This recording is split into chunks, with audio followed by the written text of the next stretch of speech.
আসসালামু আলাইকুম ভিউয়ার্স, কেমন আছেন সবাই? বাচ্চাকে মাদ্রাসায় দিয়ে এসেছি। তো দিয়ে এসে নাস্তা করে রান্না বান্না শুরু করেছি। আমি এখানে লইট্টা মাছ ফ্রাই করছি।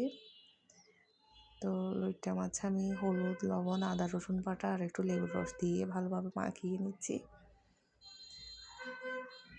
ভালোভাবে মাখানো হয়ে গেলে 5 মিনিট রেখে দিয়েছি ম্যারিনেশনের জন্য। তারপর এখানে আমি ময়দা, কর্নফ্লাওয়ার, মরিচের গুঁড়া, লবণ দিয়ে ভালোভাবে একটু গুঁড়াগুলো একসাথে মিক্সড করে নিয়েছি। তো মিক্সড হয়ে গেলে আমি লইট্টা মাছের সাথে ভালোভাবে কোট করে ওগুলো ফ্রাই করব।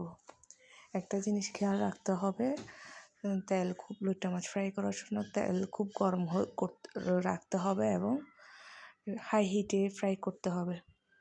এই জিনিসটা যারা নতুন রাঁধুনি তাদের খেয়াল রাখতে হবে।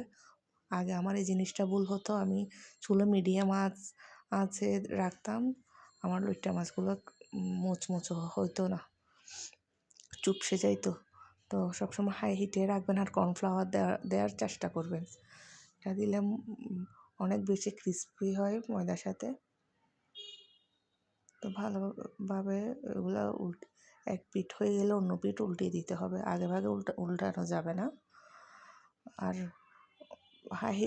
চুলার আঁচ বড়ই থাকবে, লাস্টে বেশি গরম হলে একটু আঁচ কমিয়ে দিবেন। তো ভালোভাবে এগুলো লাল লাল করে ফ্রাই করে নিন।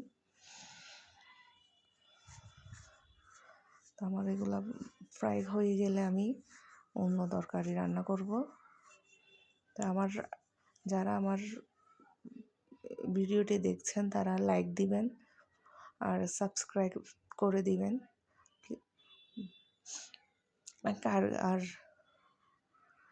আর এই মুরগি আর গিলা কলিজা খেতে কার কার পছন্দ? আমার তো মুরগির গিলা কলিজা অনেক পছন্দ। মুরগির মাংসের চেয়ে মুরগির হাড়, গিলা কলিজা এগুলো বেশি পছন্দ করি। তো লইট্টা মাছ ফ্রাই করার পর আমি এগুলাই রান্না করছি। আলু দিয়ে ছোটো ছোটো করে 2টা আলু দিয়েছি। আর বেশি করে একটু মরিচের গুঁড়া, হলুদ, আদা বাটা, রসুন বাটা এগুলো কষিয়ে নিয়েছি। কাঁচামরিচ একটু বেশি করে দিয়েছি, একটু এগুলো ঝাল ভালো লাগে। তা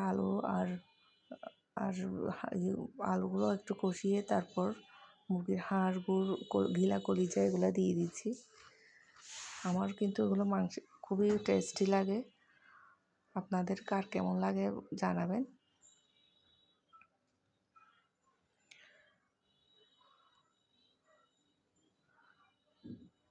ধনে পাতাও দিয়ে দিলাম নামানোর আগে। তারপর একটু লাউ শাক ভাজি করে নিচ্ছি। লাউ শাক আমার ভাজি ভালো লাগে, রান্নাও ভালো লাগে, রান্নার চেয়ে ভাজিটাই বেশি পছন্দ। আল্লাহ হাফেজ।